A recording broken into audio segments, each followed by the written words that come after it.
Sir Chris, ito po yung proposed project plan para sa event po sa San Joaquin. Ito po yun.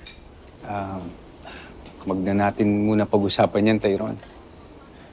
Oh, Alam mo, Tyron, mas interesado ako sa mga nangyari sa'yo. Sa buhay mo, sa school, kamusta na yung pag-aaral mo? mabuti naman po. Bakit? Sa kang subject na hirapan at saan ka magaling? Lahat naman po nagagawan ko ng paraan para makapag-aral at maghandaan ng lahat para matupad ko yung goal ko. Ano ba yung goal mo? Maging summa cum laude po. Gusto po umakyat si stage si nanay, si Tito Darius, para isabit nila yung highest honor. Summa cum laude. Napakaswerte ng nanay mo sa'yo. Maswerte po ako sa nanay ko.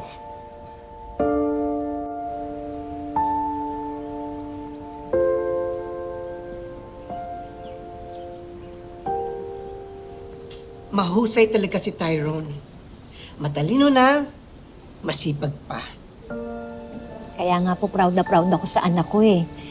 Kahit na po nagja-janitor siya dun sa school nila, nakuha pa rin po niya maging top 1 dun sa buong kurso nila. Kanino kaya nagmana si Tyrone? Sa'yo? O sa tatay niya?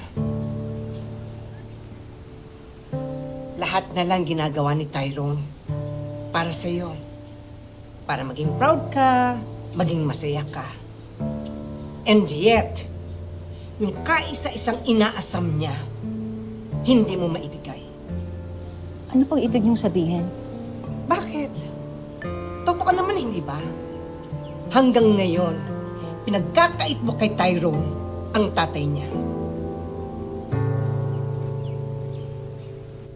Tyron,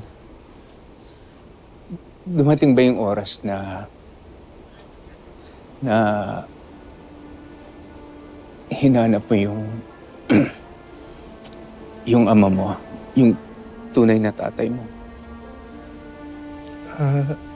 Sir Chris, matagal na namin napag-usapan yun ni nanay. Pero hanggang ngayon, ayaw niya sabihin kung sino yung tatay ko eh. Pero ikaw, kung ikaw tatanungin ko, gusto mo bang makilala yung tatay mo? Gusto mo na siyang makita?